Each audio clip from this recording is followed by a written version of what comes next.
ভারতের বর্তমান রাজনৈতিক বাস্তবতায় যেখানে অর্থ আর পেশিশক্তির দাপটি শেষ কথা, সেখানে এক অভিনব ডিজিটাল বিপ্লবের জন্ম দিয়েছেন অভিজিৎ দীপকে। বোস্টন ইউনিভার্সিটির ক্লাসরুম থেকে দিল্লির রাজপথ, অভিজিতের এই যাত্রা এখন ভারতের রাজনীতিতে এক নতুন ঝড়ের পূর্বাভাস দিচ্ছে।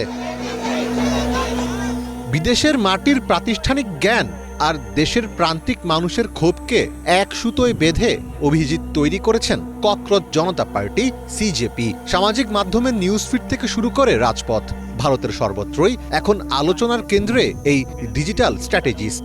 দলিত পরিবারের এই সন্তানই দেশটির কোটি তরুণকে নতুন করে প্রতিবাদের ভাষা শিখিয়েছেন। এরই মধ্যে পরীক্ষায় প্রশ্নপত্র ফাঁস ও চাকরির নিয়োগে দুর্নীতির প্রতিবাদে ভারতের রাজধানী নয়াদিল্লিতে ব্যাপক বিক্ষোভ শুরু করেছে দেশটির তরুণদের নবগঠিত এই দল। ৬ জুন শিক্ষামন্ত্রী ধর্মেন্দ্র প্রধানের পদত্যাগ সহ বিভিন্ন দাবিতে দিল্লিতে বিক্ষোভ কর্মসূচি পালন করে সিজেপির কর্মী সমর্থকরা। বিক্ষোভে যোগ দিতে দিল্লির যন্তর মন্তর এলাকায় জড়ো হন শত শত কলেজ বিশ্ববিদ্যালয় শিক্ষার্থী। মূলত এই কর্মসূচিতে অংশ নিতেই যুক্তরাষ্ট্রের বস্টন থেকে দেশে ফিরেছেন সিজেপির প্রতিষ্ঠাতা অভিজিৎ দীপকে। কিন্তু ভারতের তরুণেরা কি স্বতঃস্ফূর্তভাবেই রাজপথে নেমেছে, নাকি এর পেছনে ইন্ধন যোগাচ্ছে বড় কোনো শক্তি?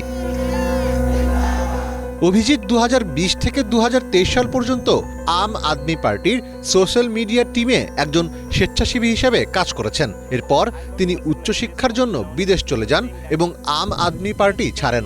ভারতের বিজেপি নেতারা এই আন্দোলনের পেছনে পাকিস্তান ও যুক্তরাষ্ট্রের জর্জ সোরোসের হাত দেখতে পাচ্ছেন বলে ভাষ্য দিয়েছেন। জর্জ সোরোস সাধারণত বিশ্বের ডানপন্থী নেতাদের বিরুদ্ধে অবস্থান নিয়ে থাকেন। ২০২৩ সালে মিউনিখ নিরাপত্তা সম্মেলনে জর্জ সোরোস প্রকাশ্যেই নরেন্দ্র মোদী সরকারের তীব্র সমালোচনা করেছিলেন। সিজেপি সোশ্যাল মিডিয়ায় তাদের কার্যক্রম শুরু করার মাত্র কয়েকদিনের মধ্যে ইনস্টাগ্রামে তাদের ফলোয়ার সংখ্যা ১ কোটি পার হয়ে যায়, যা ক্ষমতাসীন বিজেপির অফিসিয়াল হ্যান্ডেলকেও ছাড়িয়ে যায়। তবে ভারত সরকারের কেন্দ্রীয় শিক্ষা প্রতিমন্ত্রী সুকান্ত মজুমদার দাবি করেন এসব ফলোয়ারের অর্ধেকই পাকিস্তানি নাগরিক। বিজেপি নেতাদের মতে এই দলের লক্ষ্য হল সরকারের বিরোধিতা করা, সরকারকে দুর্বল করা এবং আধুনিক প্রজন্মকে সরকারের বিরুদ্ধে খেপিয়ে তোলা। যদিও অভিজিৎ এই দাবি প্রত্যাখ্যান করে জানিয়েছেন তাদের ৯৪% ফলোয়ারই ভারতীয়। বিক্ষোভ কর্মসূচিতে অভিজিতের দেওয়া এক বক্তব্য সমালোচনার জন্ম দিয়েছে। সমাবেশের অনুমতি প্রসঙ্গে কথা বলতে গিয়ে অভিজিৎ দাবি করেন তিনি পুলিশের কাছে সমাবেশের জন্য অনুমতি চাইলে পুলিশ তাকে বাধা না দিয়ে উল্টো জলদি কর্মসূচি শুরু করার কথা বলেন।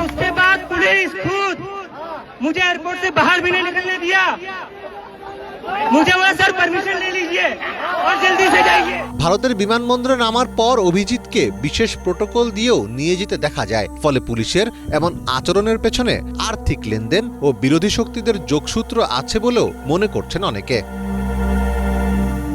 ভারতে ফেরার আগে সামাজিক যোগাযোগ মাধ্যমে এক ভিডিও বার্তায় অভিজিৎ আশঙ্কা প্রকাশ করেছিলেন যে দেশে ফিরলে তাকে তিহার জেলে পাঠানো হতে পারে বা প্রাণ নাশের হুমকি দেওয়া হতে পারে। তবে তিনি নিজের ভাগ্য দেশের সংবিধানের হাতে ছেড়ে দিয়েছেন বলে ঘোষণা দেন এবং দিল্লিতে বিক্ষোভে যোগ দেন। অভিজিৎ কি তরুণদের ক্ষোভকে কাজে লাগিয়ে নিজের ফায়দা হাসিল করবেন, নাকি ভারতের এক অবাধ্য ও আলোচিত নাম হয়ে নতুন ধারার রাজনীতির আইকন হয়ে উঠবেন, সেটি সময়ই বলে দেবে। মীর ফজলে রাব্বি, বাংলা ভিশন।